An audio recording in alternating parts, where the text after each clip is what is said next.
Bom, a gente começa hoje falando sobre o cenário das eleições lá na capital paulista. Eu hoje não estou sozinha, eu sempre converso com ele aqui por chamada, mas hoje a gente está aqui com o Fábio Leite, nosso editor lá de São Paulo. O Fábio vai contar para a gente como é que está essa disputa lá em São Paulo. Boa tarde, Neila. Prazer estar aqui presencialmente aqui no estúdio do Metrópolis. A eleição mais quente aí do país e, como você disse, uma das mais acirradas aí da história de São Paulo. Essa semana a gente teve 4 pesquisas, né? Toda semana agora a gente vai ter vindo 4 pesquisas e o retrato delas, elas destoam um pouquinho, mas o cenário, né? O resumo dessas pesquisas é o que o Datafolha mostrou ontem, uma ascensão, né? Uma oscilação positiva ali do prefeito Ricardo Nunes, né? E uma estabilidade, às vezes até uma oscilação para baixo do Boulos e do Pablo Marçal. Então, o Nunes deu uma descolada, assumindo a dianteira em alguma dessas pesquisas, mas é um cenário de tendência, comemorado pela campanha do atual prefeito, né, porque ele tem aparecido, inclusive, em alguns momentos, fora da margem de erro, contra o Pablo Marçal, que é com quem ele disputa voto, né, no centro e principalmente na direita, os votos bolsonaristas. E é curioso porque, assim que saiu o Datafolha, a gente noticiou isso ontem à noite, trouxe mais um pouquinho de repercussão hoje de manhã, assim que saiu o Datafolha, o ex-presidente Jair Bolsonaro fez uma surpresa num evento ontem que o prefeito estava lá na capital paulista, né, mandando um vídeo. Ele entrou ao vivo, na verdade, num telão e estava desejando sorte, dizendo que confia. Olha que incrível. Na vitória do Nunes. Agora, nessa altura do campeonato. Pois é, ele estava afastado, ficou aquela coisa, para que lado eu vou, sinalizando, né, aqueles sinais trocados típicos do Bolsonaro, né, de que poderia apoiar o Marçal quando o Marçal estava crescendo. E o Marçal cresceu muito, de fato, nas 2 semanas anteriores. E agora, com essa recuperação, digamos assim, do Nunes, muito em função do tempo de TV que ele conquistou com a ampla aliança, então ele assumiu essa dianteira. Foi uma semana muito positiva para o prefeito de São Paulo. E ontem ele teve, então, essa surpresa aí do Bolsonaro gravando um vídeo para ele. Falando sobre pesquisa Datafolha e desse novo resultado aí que é positivo para o prefeito Ricardo Nunes, a gente até conversei com o Fábio nas últimas semanas sobre como é que seria o resultado do tempo na TV e no rádio. A gente viu, então, que não é tão... a gente não pode dispensar esse tempo de TV e de rádio, que é, sim, importante, foi importante para o Nunes. E, além disso, a gente vê Nunes sendo apoiado fortemente por Tarcísio. Sim. Tarcísio está se mostrando um excelente cabo eleitoral, né? O Tarcísio não tinha, né? Vamos lembrar, o Tarcísio foi eleito governador de São Paulo sem ser paulista, né? Isso o pessoal achava que ia ter uma rejeição grande. Em 2022 ele foi eleito com apoio muito do Bolsonaro. E agora o Tarcísio está mostrando uma autonomia política. Ele fez questão, ele comprou a briga ali pela reeleição do Nunes. Está tentando há muito tempo, já há semanas, trazer o Bolsonaro para a campanha, né? E tem ido agendas frequentes, a gente tem noticiado a maioria delas, né? Todas elas, na verdade, agenda frequente. Chega a dar, o nosso repórter que está acompanhando, vê o Tarcísio dando dica, sugestão para o Nunes ali, ó, falas que vamos gravar um vídeo aqui numa agenda do metrô. Então, assim, o Tarcísio quase um marqueteiro, ele está ativo na campanha, fazendo encontros, agendas sem o Nunes. A gente viu a agenda dele em igreja, encontro com empresários pedindo voto para o prefeito, mesmo na ausência do prefeito. E aí o que chegou à conclusão de que, sem o Bolsonaro engajado na campanha do Nunes, mas com o Tarcísio engajado, a campanha do prefeito falou assim: olha, acho que o Tarcísio está sendo um cabo eleitoral melhor do que eu imaginava que pudesse ser o Bolsonaro. Porque o Bolsonaro, a importância do Bolsonaro, para as pessoas saberem, assim, para o Nunes, né, era, primeiro, evitar uma candidatura bolsonarista, que ameaçasse a ida do Nunes para o segundo turno. Então o plano era esse. Não deu muito certo porque apareceu esse elemento surpresa, que era o Pablo Marçal, mirando o voto dos bolsonaristas. O Pablo Marçal começa a crescer e fica naquela coisa: trago o Bolsonaro, não trago. O Bolsonaro fica titubeando. O Tarcísio entra na campanha, porque inclusive o Tarcísio está pé da vida com o Marçal. Então virou uma questão de honra, não só eleger o Nunes, mas derrotar o Marçal. Ele chegou a dizer que não podemos entregar a Prefeitura de São Paulo na mão de um criminoso. Está nesse nível a campanha. Então o Tarcísio tem se mostrado um excelente cabo eleitoral, e o Bolsonaro, vale lembrar, tem uma rejeição alta, né? Ele pode ajudar no primeiro turno, mas num segundo turno, esse apoio, você colar muito a imagem nele, pode se voltar contra, porque a rejeição o índice de rejeição do Bolsonaro na capital é grande, né? Então, essa é uma coisa dosada pela campanha, que agora eles estão achando, a campanha do prefeito, que talvez eles nem precisem tanto do Bolsonaro assim. Interessante que na última pesquisa, nem foi essa dessa última quinta-feira, mas da semana passada, a gente viu que cerca de 1/3 dos paulistanos ainda estão indecisos em quem votar. E a gente viu também uma diferença em quando a pesquisa ela é indicada, quando se indica o nome do candidato, ou não, quando apenas pergunta para as pessoas em quem elas vão votar. Mas esse 1/3, acho que 38% da população da cidade de São Paulo indeciso, isso aí pode definir essas eleições? É o que os cientistas falam e os marqueteiros também, é o que vai decidir. Está muito embolado, a gente vê, dependendo da pesquisa, você vê um na frente e tal, mas assim, o quadro, no geral, é praticamente de um triplo empate técnico, né?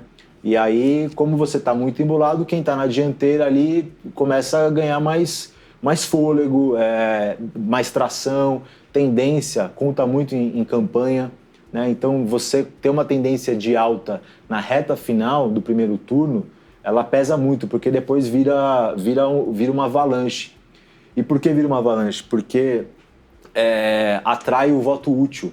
Você vai ver nas próximas semanas, já está começando, principalmente Nunes e Boulos, a gente já tem visto isso nos bastidores, de começar a dizer, olha, para derrotar, você não quer Boulos na prefeitura, então vote em mim, Ricardo Nunes, porque senão o Marçal vai perder. E no caso do Boulos, o Boulos está começando a fazer uma campanha mirando inclusive votos da Tabata, para que, olha, porque o Boulos agora está ameaçado de ficar fora do segundo turno, né? As pesquisas estão mostrando isso. A gente pode ter um cenário de segundo turno entre Nunes e Marçal.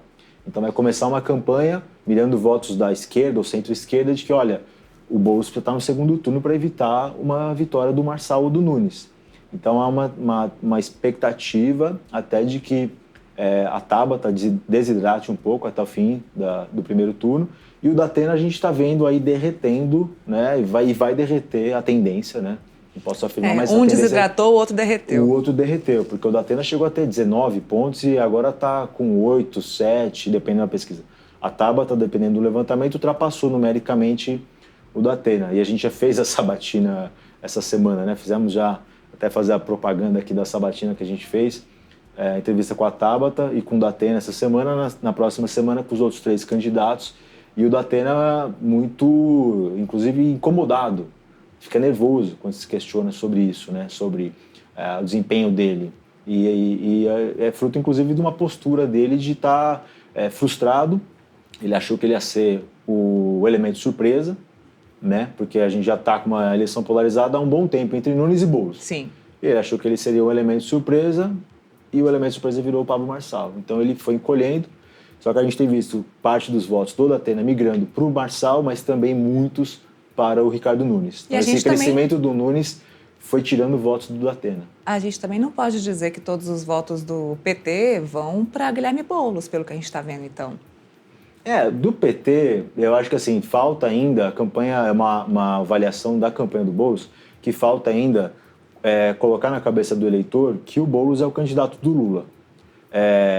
A gente vê lá em São Paulo, enfim, o PT sempre teve candidato, essa é a primeira eleição que não tem. Uma ala do PT era refratária a abrir mão da candidatura própria para apoiar o Boulos, mas essa articulação foi feita pelo Lula, e ninguém no PT desafia o Lula, né? Então, assim, tem uma ala ainda refratária, mas assim, não engajada, daquela coisa de ir para a rua com gana para pedir votos e tal, mas o desafio é com que o eleitor saiba que o Boulos é o candidato do Lula. Essa é a grande aposta deles para conseguir pelo menos colocar o Boulos no segundo turno. E isso tá falhando, não está funcionando. Porque, em tese, o eleitorado do Lula é muito maior do que os índices que o Boulos vem mostrando na pesquisa. Exatamente. E daqui para frente, nessa próxima semana, o que a gente pode esperar aí nessa campanha? Olha, no domingo agora a gente tem mais um debate que promete, todos os debates de São Paulo estão prometendo. Os 5 principais candidatos confirmaram presença, então a gente talvez comece a próxima semana pautada pelo que será esse debate. Uma subida de ataques do Boulos contra o prefeito Ricardo Nunes.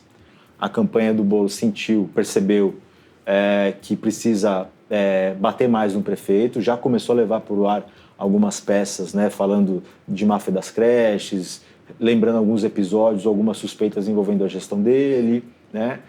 Enquanto isso, o Nunes deve continuar fazendo uma campanha bastante intensa de rejeição ao Pablo Marçal, que funcionou. Que o pessoal, só a gente da capital consome a propaganda eleitoral, né? Mas é o dia inteiro a campanha do Nunes martelando dos processos de condenação contra o Pablo Marçal, as investigações, suspeita de relação com crime organizado. São várias peças ao longo do dia na TV e no rádio. E isso funcionou. Tanto é que a rejeição do Marçal cresceu, não lembro exatamente os números, mas ele já tem uma rejeição maior do que a do Boulos. Então, essa é uma estratégia que se mostrou eficaz e certamente vai continuar. E o Pablo Marçal é uma incógnita, assim, porque ele atira para todos os lados, assim, dentro de uma estratégia que não é muito clara, né? Então, assim, agora ele está num momento delicado de briga com os evangélicos. Ele tem um bom desempenho entre os evangélicos, mas ele acabou de comprar uma briga com o pastor Silas Malafaia, fruto da manifestação lá do 7 de setembro. Então, a campanha do Nunes já está explorando também alguns tropeços dele com relação aos evangélicos, já está levando isso para a TV. Né? E a reação dele, neste momento, é desqualificar todas as pesquisas, manter a estratégia de que eu vou vencer no primeiro turno, que é uma estratégia que tem como objetivo evitar o voto útil, né, dos outros. Então ele fala, eu vou vencer no primeiro turno, porque senão, como ele tem... as pesquisas mostram que ele tem chance de perder tanto para o Nunes quanto para o Boulos. Então, assim, as pessoas, a tendência é falar assim, não vou votar nesse cara porque no segundo turno ele não é competitivo. Então, por isso que ele usa a estratégia de eu vou ganhar no primeiro turno, para que as pessoas não deixem de votar nele. Interessante, eu vou pedir a câmera aqui para mim, que eu vou fazer uma propaganda, tá? Sabatinas, entrevistas do pessoal de São Paulo aí com os 5 principais candidatos, do dia 10 até o dia 20 de setembro, tá lá no nosso portal, também no nosso canal do YouTube. Acompanhe, é matéria quentinha o tempo inteiro, lá no portal tem a aba São Paulo e tem a aba também Eleições 2024, fica ligado, tudo que vocês quiserem saber sobre eleições, principalmente eleição lá da capital paulista, acessa o nosso portal. Eu vou agradecer o Fábio, obrigada, viu, por estar aqui no estúdio com a gente hoje, obrigado por esse panorama e a gente vai te chamar na segunda-feira, com certeza. Então, estou sempre à disposição. Obrigada. Obrigado.